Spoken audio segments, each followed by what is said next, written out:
There are people who will never let you into their homes just because of how you look. There are people who will never let you buy anything from you just because of your gender. There are people who will never buy anything from you just because of the skin of your color, and it's not in your DNA to change it. Don't worry about them.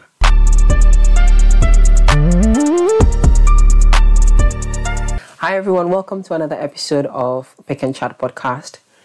In today's episode, we are going to be talking about why businesses struggle with sales and how to overcome it. So in this episode, if you don't hear anything, you're going to hear sales. So stay tuned and let's get into it.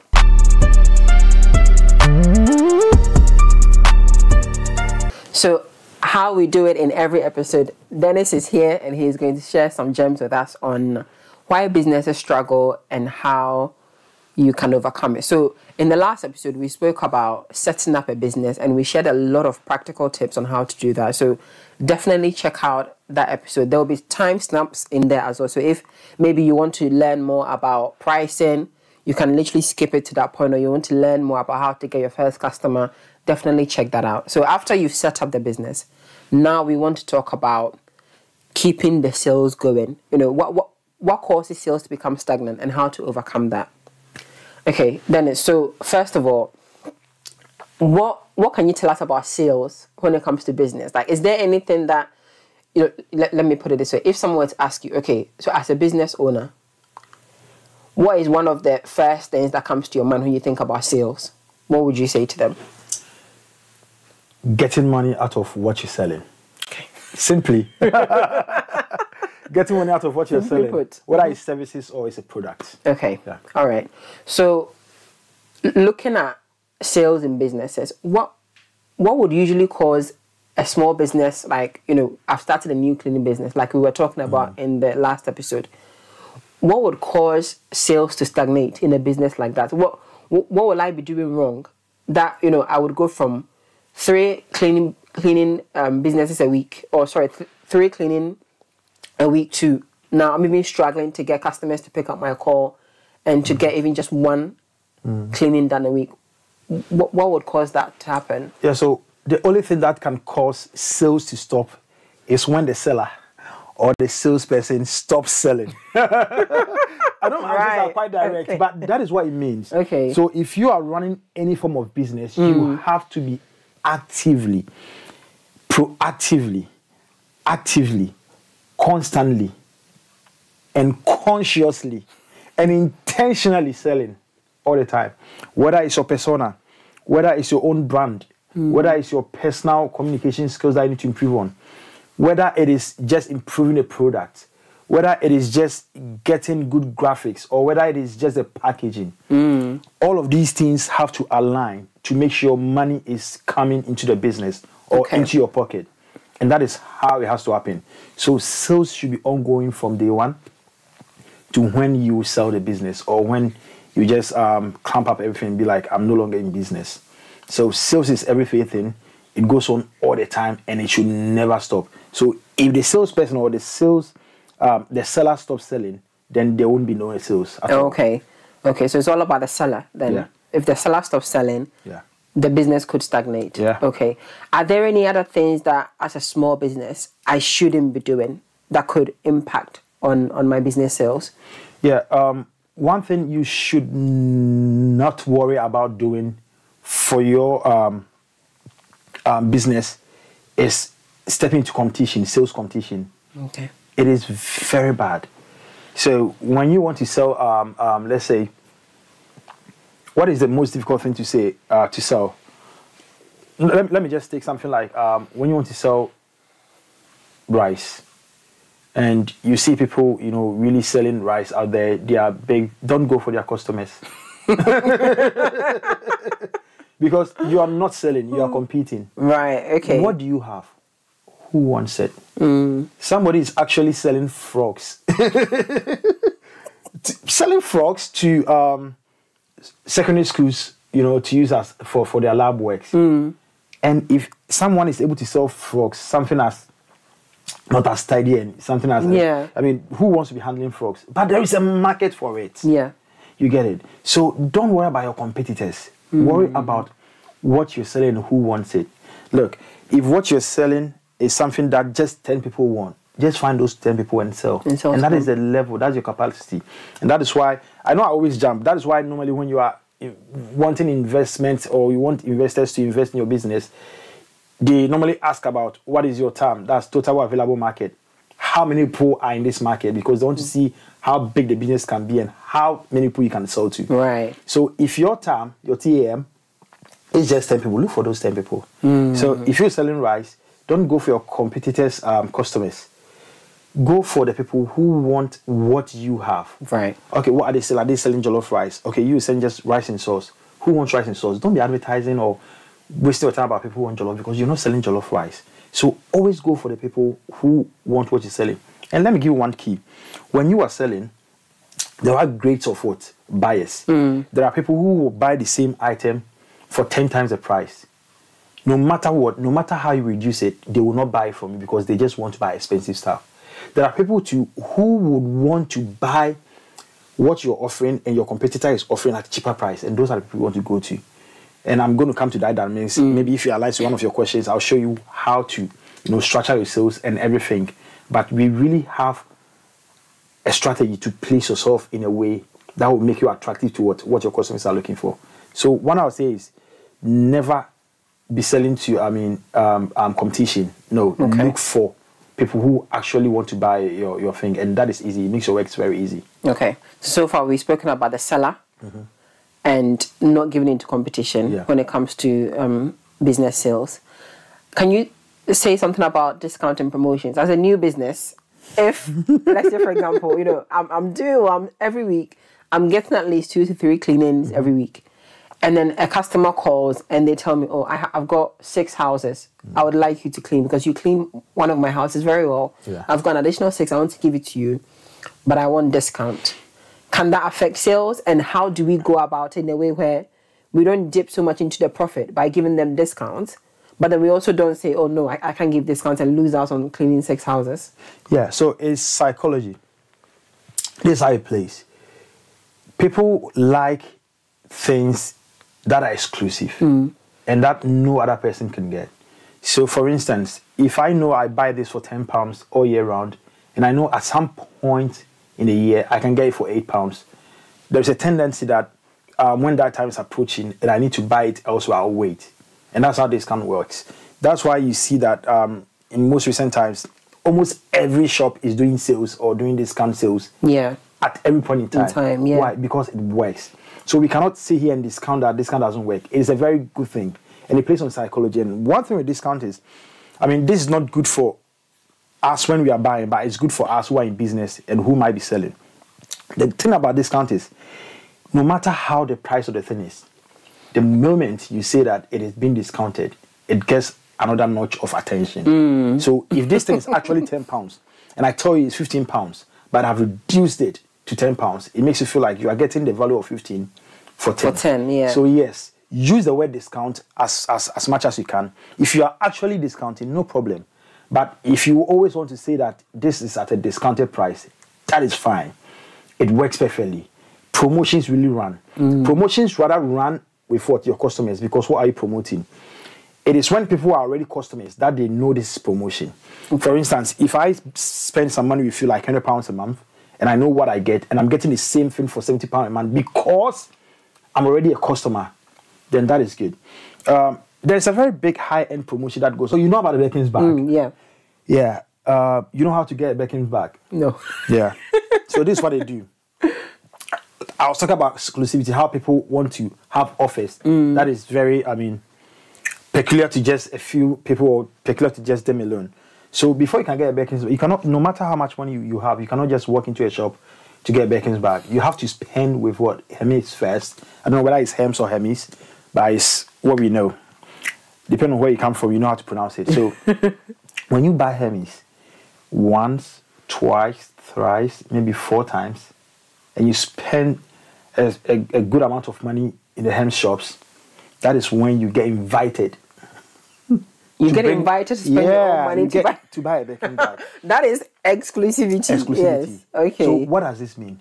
It means it's a form of promotion given to good customers. Yeah. And that is what I'm saying. What you put in is very important. Promotion is very important. And imagine having a product that you used to buy, and you'd be like, oh, for you customers that always buy with us, we're running a promotion. Or the promotion is actually you buy 3 and get 1 free. 1 free. So before you buy the 3rd one, or you get the 3rd one free, you would have bought 3 already. Before you actually spend so much to buy a begging bag, which is already expensive. Yeah. You should have what? Spent a lot, maybe tens of thousands of dollars or pounds. Yeah. On Hemi's products already, and that's how it works. So promotion is important. It drives people to spend with you to get what they want, and it gives you money in a nutshell. Okay. Most of the time, what happens is what you're offering for promotion is being catered for by the initial qualification that makes people get to that level where they'll get a promoted product, and that's how it works. Okay, so for a small business, then how do you go around discounts and promotions, according to your business level? Because the example you just gave, the Birkin bag, I get that, but that's a very huge business, isn't it? And that also leads me on rewarding loyal customers for a small business. Yeah. Is it necessary? And if it is, how do you do it in a way where it doesn't affect sales so much, but rather bring sales up? Okay, so let me use typically a cleaning business, because I think we used that in our previous episode, and it makes sense that we can catch up on it. So if I gain you as a customer and I'm cleaning for you and I charge you £100 per clean, and I know that for every clean I do, I make 50% margin, that is £50 off the £100 I'm charging, minus pay my staff and everything. I know it will take me, let's say, 4 cleanings to make £200 from you. That is okay. So if you take me 4 cleanings to make £200 from you, I'll tell you that the 5th cleaning will be free. Right. Okay. So now look at these dynamics. Anytime I clean for you, I pay people, and my transportation, my van and everything, the cleaning products cost me £50. I charge you 100 and I make 50. So when I have done 4 cleanings for you, this is very mathematical. Let's just break it so that it will be more practical. We want our audience to understand how these things work. Yeah. When I do cleaning once, it's 50. By the 4th clean, I've made £200. So if I am going to make the 5th cleaning for you free, which you have to live through and spend with me before you get there, that means on the 5th cleaning, I'm not going to make any money. But I'm going to spend £50 on a person going to clean for you, right? Yeah. So that means I have what? Taken 50 out of the £200 I've made from you about 4 cleanings. Okay. And that means I've paid a person, I've not taken any money from you, and I've lost £50. But mind you, I made £200 from you before spending that £50. So how much have I made from you from 5 cleanings? 150. Sharp. Yeah. Okay. That is it. So is it okay for me to make £150 from a customer in a month? Yes. Yeah. So I clean for these customers 5 times in a month, and I'm making 150. It's good money for me, and I'm okay. So if I have 10 of these customers, I'm making £1,500 by actually giving all of them a free deep house clean. So that's how it works. I'm not losing no money. Yeah. Because it is coming off the money I would have made from you early on. Okay. Yeah. So promotions and discounts for a small business like a new cleaning business is important. Very important. We shouldn't think, oh, because I'm new, I have to just focus on getting the business and not rewarding loyal customers. So, okay. How do you also follow up on leads as a new business? So maybe, you went to clean and then the customer had a friend over. Oh. And they were like, oh, you clean this place very well. I would love for you to come and clean my house. But then it ends there. Can you share something about successful follow-up on leads and how that can increase sales in new businesses especially? Yeah. Before I just talk about how you can increase it and come to, this referral thing, I was going to mention, if you didn't ask, I would say there are just 2 basic types of leads: the lead itself and the qualified lead. So a normal lead is a lead that I think he has a house and definitely he might need it cleaned. Yeah. So it's a lead. A qualified lead is when I have communication or I have an impression or I have been emphatically told that this person wants a cleaner. That means I'm going to talk about cleaning. Right. That is it. So if you have a lead that let's say I clean for you and you tell me, oh yeah, my neighbors also moved in, or my neighbor is moving out, so they might need an end of tenancy cleaning, that is a lead. But if you tell me that my neighbor is looking for a cleaner to professionally clean their home before they leave, then it's a qualified lead. So when you have understood that, you know the approach to go with. Okay. So when you have a normal lead that you think may need cleaning and you are able to knock on your door, and I say knock on your door because I want it to be very traditional. Yeah. That is how sales was done. But now people use social media and everything. I'm knocking on your door, I introduce myself, I'm a cleaner. I want to leave you with you my contact details. Yeah. So in case you need a cleaner, just call me. Your job is done. You may want to pass by another time and just check up if they still need a cleaner, and you might get in, and that is a bit of work to do. Yeah. But if it is a qualified lead, you go in and say, I am so and so. I clean for your neighbor, and you can actually attest from the good job I've done. I understand you also need a cleaner. I don't want you to go anywhere because I did it for your neighbor and they referred me to you. I'm going to give you a 20% discount for the first clean. Then, first of all, you give them what? Reference. Yeah. As to where they can check your good cleaning. Secondly, you are telling them that because you're in the same neighborhood you are around and you want to clean for them, you want to give a discount, which makes sense to anybody. And that's how you treat a qualified lead. So for the normal lead, you just introduce yourself, let them know you are there. So when they qualify, they should get in contact with you. But the one that is qualified, you tell them you are ready to what? Give this, and they can refer to that and that and that, and it works perfectly. Wow. Okay. So depending on the lead, there's a way on how to go about it. Yeah. Okay. Yeah. All right. Because I can just go around, like I said, once I work, I put my business flyers in my car, my bag. The moment I see houses around, and I like communities that are, niche, that are together like this, it's easy for me to just go to 20 houses in 20 minutes. Okay. Exactly. So every house needs cleaning. So I just pop in my flyers. So those are the normal leads. Then what is the lead about the whole thing is it is a house. Yeah. So I just put it in it. But the qualified ones are the ones that I know are looking for cleaners. And that the communications is quite direct. And I should be able to sell easily. Yeah. Okay. So just to, I think I like the qualified leads, how to go about that. But what if, so this neighbor told the other neighbor about you, and then you went and cleaned for them, and then this new neighbor tells another neighbor that, oh, this cleaner is really good, and this is how much they charged me.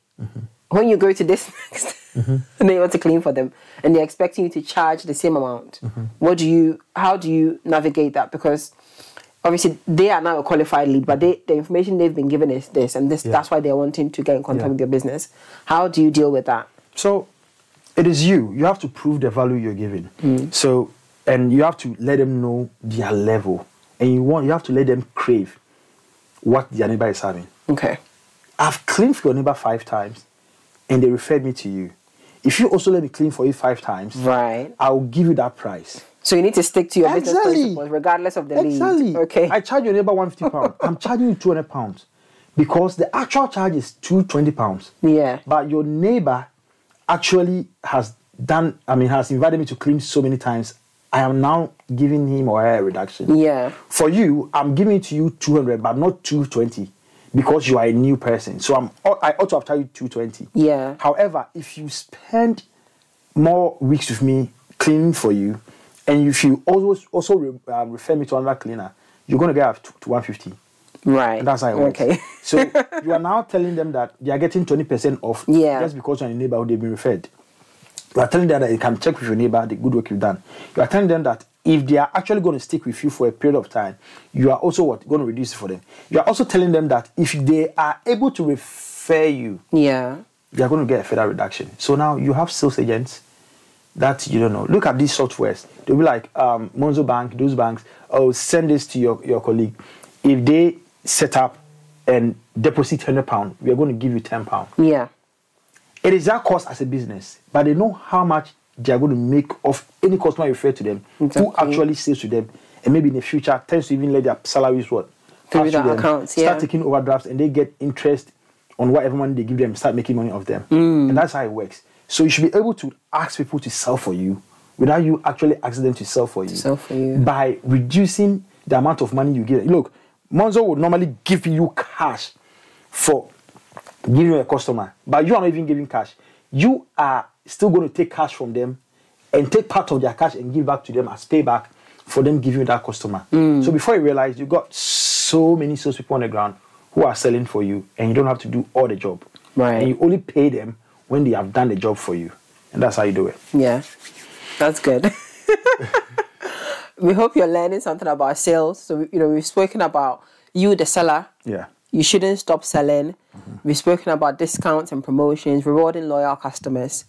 Now, I want us to talk a bit about how to overcome the struggle of sales not coming. So, my cleaning business, I've opened it, it's going well.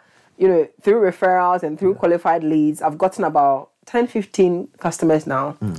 But then all of a sudden, it seems like sales are dropping. And I'm doing all the same things that I was doing before, but still, I'm not seeing any improvement.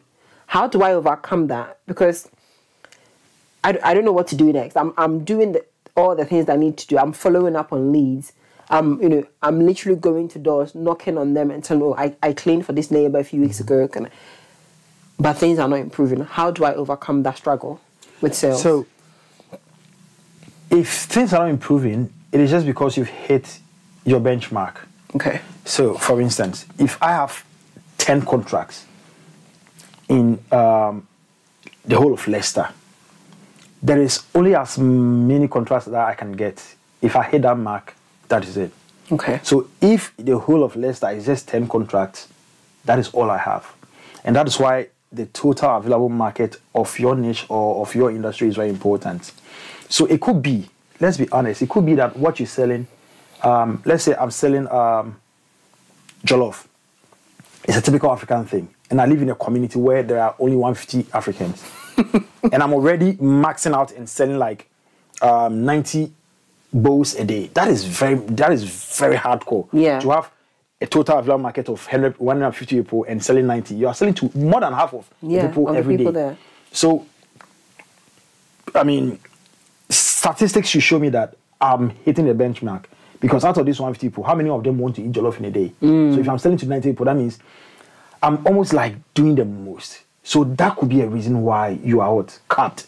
Your sales is not moving on. Okay. But it could be that it is about your approach. It could be it is about how you're dealing with people. And I'm going to be honest with you. There are people who will never let you into their homes just because of how you look. There are people who will never let you buy anything from you just because of your gender. There are people who will never buy anything from you just because of the skin of your color. And it's not in your DNA to change it. Don't worry about them. There are people, I am a black person. There are people who will never buy from me because I'm a black person. And there are people who will never buy from a white person. There are black people who always buy from me because I'm a black person. And it's the dynamics of business. I'm not going to lie to you. Yeah. Regardless of how it sounds. If I feel like I have 2 million people who are black people and would buy from me because I'm black, I'll stick to them. I'll just market to black people. Yeah.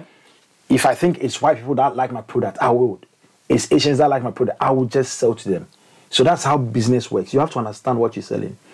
If it is about how you present yourself, you have to change it. If you are knocking on people's doors and you are wearing black hoodies and, looking in a way that come across as a bit street and hood, you have to change it. People will not do business with you. Okay. If it is that you actually have to pay somebody to do the sales for you, pay someone to do it. Because there are levels of sales that you cannot do.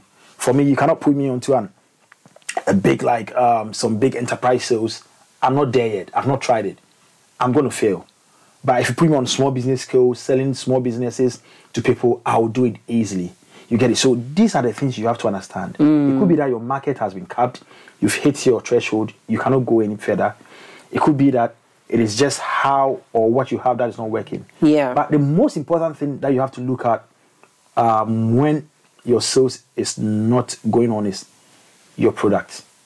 And that is very important. If your product is not good, then it needs improvement. You need to improve it. But if your product is very good and things are working and things are going on, you've really fine-tuned your product. And let's say you're selling shirts, the stitching is on point, the texture is on point, the fabric is cool, for the price you are offering and people are still not buying it, then it could just be that it's not a product people want. And that's the most difficult thing to do. When you are trying to put the best sales skills to a product that people don't want, you waste your time. You be the best salesperson, but people do not just want the product. It's just like selling nose masks now. People are not too afraid of COVID now. No matter what advert you do, people will not come back to buy nose masks. But when there was COVID, nobody advertised nose masks. You get it? So if you have a hot product, people became millionaires by just starting shipping nose masks. And people didn't even know. When COVID came, there was a big problem. There was literally shortage of nose masks. And people could not just procure these things to sell. And that is how it works. So people really raised money, got a lot of money from the COVID season, and now they have money to now sell. And look, if anybody actually sold nose masks during COVID, that person understands how it feels to sell things people want. So anybody like that will now be selling things people want. So selling things people want is the very big step to take in sales. And that is why I always do cleaning, because who doesn't want to clean their rooms? I like that. Okay. All right. So I think for me, thinking about what you said about changing your approach. Okay. So if I've tried everything that I need to do, it's not working when it comes to increasing sales, I need to change my approach.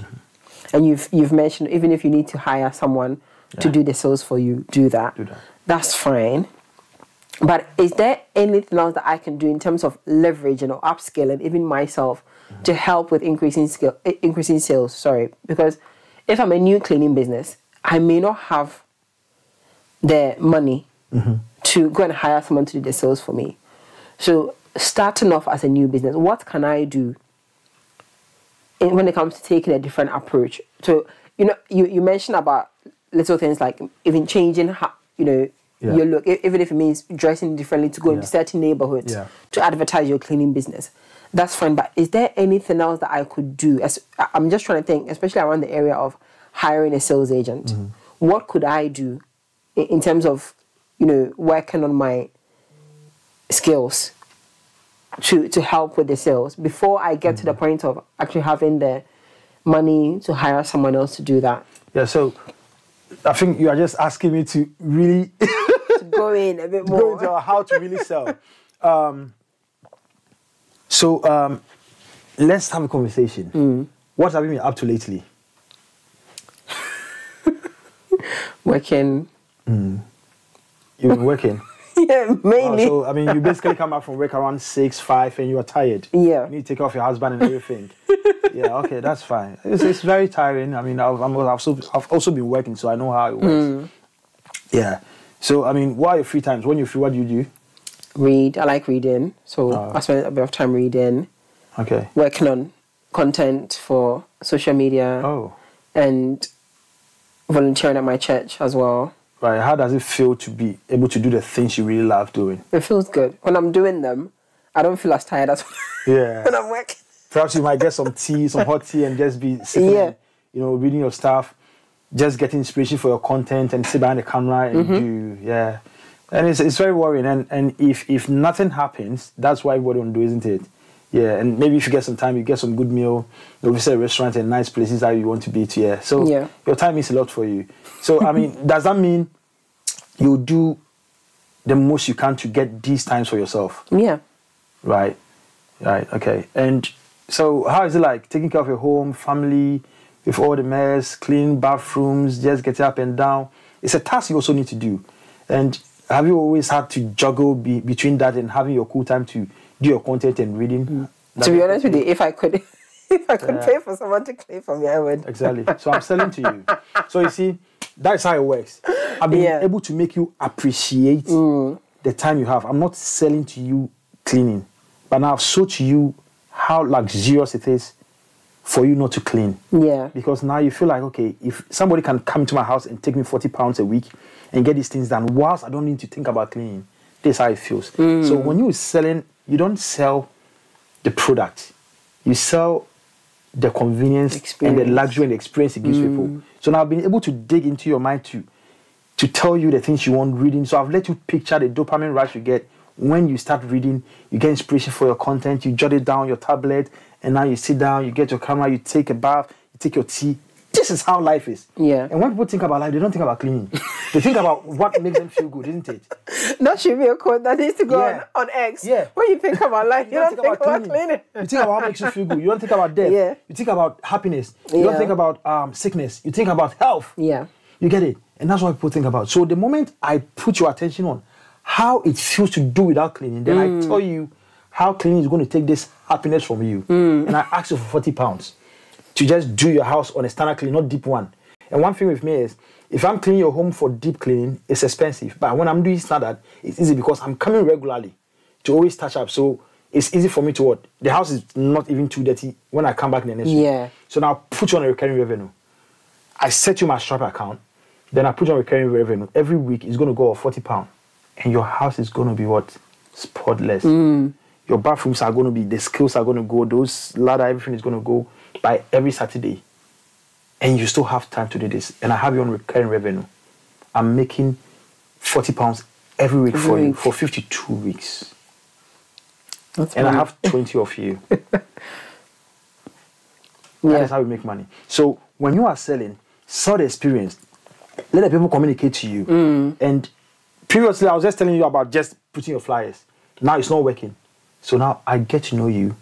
And because I'm getting to know, I'm spending more time with you. And because I'm spending more time with you, I should make more from you. So if you find me really getting to know somebody for 3 days and having unnecessary conversation, like not unnecessary, but extra conversation with them just to understand them, to sell the value, know that I'm trying to get recurring revenue from them because I spend so much time on them. And when I get that customer, I make sure it's set on me not having to spend that time again. So if I get just 4 of these people in a year, it's still okay because I'm going to spend £40 with me in a week, and a week for 4 weeks for 12 months, and it's 4 of them, it's 5 of them, it's 10 of them. That's how it's done. So please, if you just want to be very good at sales, sell the experience and the satisfaction they get, not just the product. Don't just go and say, oh, I want to clean for you for £40 a week.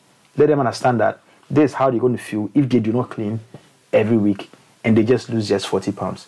And when it gets to that place, you can even say, would you mind spending 2 lunches on cleaning? So you are able to evaluate it and look, it just costs you 2 of your lunch. So even if you're going to fast or you're going to pack some spaghetti to work, just spend that money and buy the time you need to what? Be reading your books and the time you need to be what? Planning your content. And they will just spend on you easily. Wow. That's why they say, oh, spend this for the cup of coffee. Oh yeah, get this for the cup of coffee. It means a lot to people. You would never know. So now, I'm just spending a cup of coffee to get this time back. Right, okay. So to overcome the struggle with sales in your business, you need to come up with different approaches when it comes to selling to your customers. And I think that was a beautiful way to round up this episode. And just before we finish, is there anything else that you want to share when it comes to sales in business? I think in follow-up episodes, we'll talk more about sales. But is there anything else that you want to share before we end this episode? The first thing to deal with or to acquaint yourself with is the reality of rejection. And I think we've mentioned this in our episodes before. You should be able to understand that people are not waiting there for you. People don't have a budget for you. People don't really need you. And you have to make it a point to understand that you'll be rejected many times. There are many people you have a whole day conversation with and you will not still be able to sell to them, and it's just okay. And there is a quota.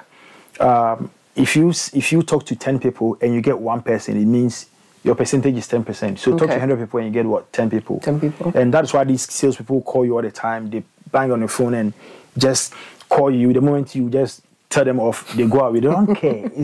They are supposed to be making their number, of course. And somebody will listen to them. So be ready to be rejected.